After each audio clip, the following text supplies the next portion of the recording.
गलने गलने में धूमें मची है, गलने गलने में धूमें मची है, गलने गलने में धूमें मची है, गलने गलने में धूमें मची है। बाज रही रे सहनैया, कैमरा वाले भैया, ओ बाज रही रे सहनैया, अवध में बाजे बधैया, जनवे चारों भैया, अवध में बाजे बधैया।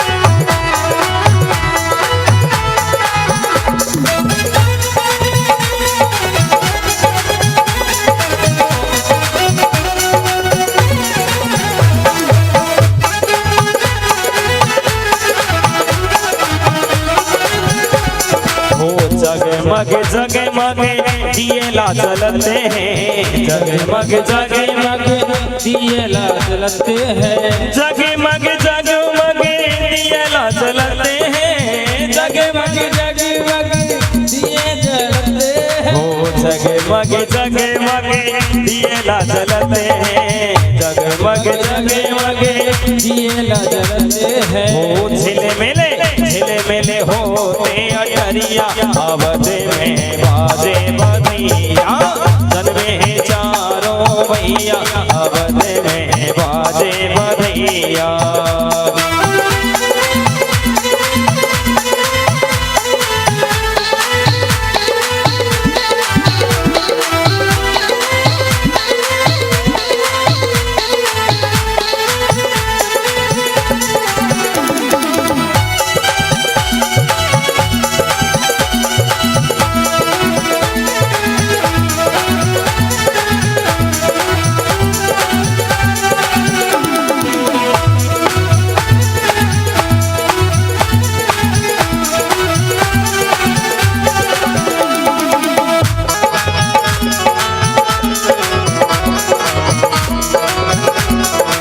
कौन लुटावे हीरा मोती, कौन लुटावे हीरा मोती, कौन लुटावे हीरा मोती, कौन लुटावे हीरा मोती, कौन लुटावे रुपैया, हाँ कौन लुटावे रुपैया, अवध में बाजे बधैया, जनवे चारों भैया, अवध में बाजे बधैया।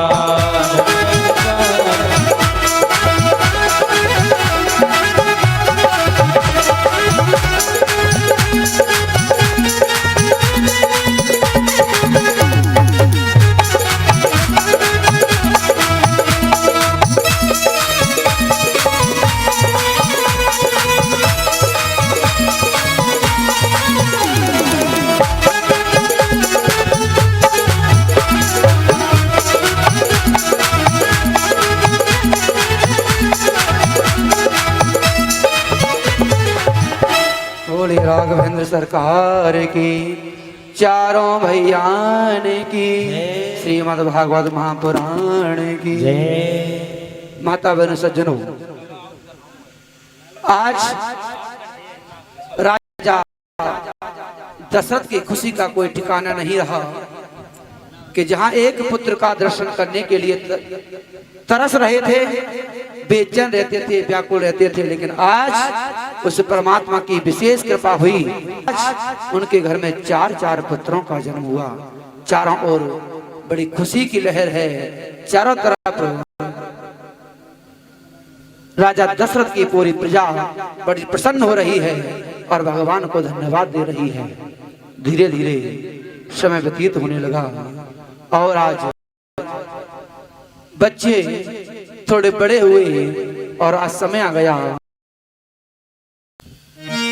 तमाम शास्त्रों को अध्ययन करते हुए अपने जीवन में धर्म का, वेद का, संस्कृति का प्राकट्य करते हैं, अपने आप को प्रसन्न रखते हैं। बच्चे थोड़े बड़े हुए, एक ऋषि हैं जिन्हें हम विश्वामित्र के नाम से जानते हैं, ऐसे ऋषि विश्वामित्र जो अपने आप में युद्ध कौशल में निपुण हैं, लेकिन आज संत, आज ऋषि का चोला पहन लिया है और परमात्मा का चिंतन किया करते हैं, परमात्मा का ध्यान करते हैं।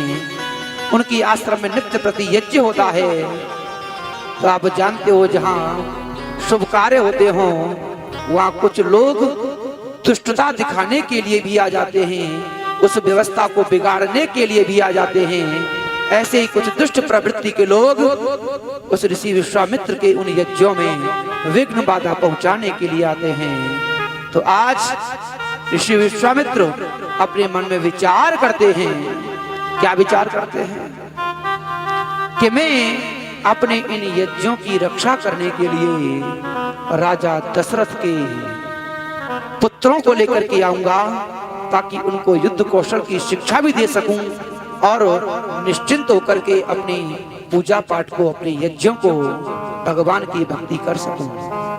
माता बहनों सज्जनों, आज ऋषि विश्वामित्र अवधपुरी की ओर चलते हैं। जैसे ये संदेश राजा दशरथ को प्राप्त हुआ कि मेरे दरवाजे पर स्वयं भगवान विश्वामित्र, ऋषि विश्वामित्र आए हैं, तो दौड़ लगा करके दरवाजे पर पहुंचते हैं। स्वागत सम्मान होता है। आइए मुनिवर, आप मेरे घर आए, मेरी कुटिया में पधारे, ये मेरा अहो भाग्य है।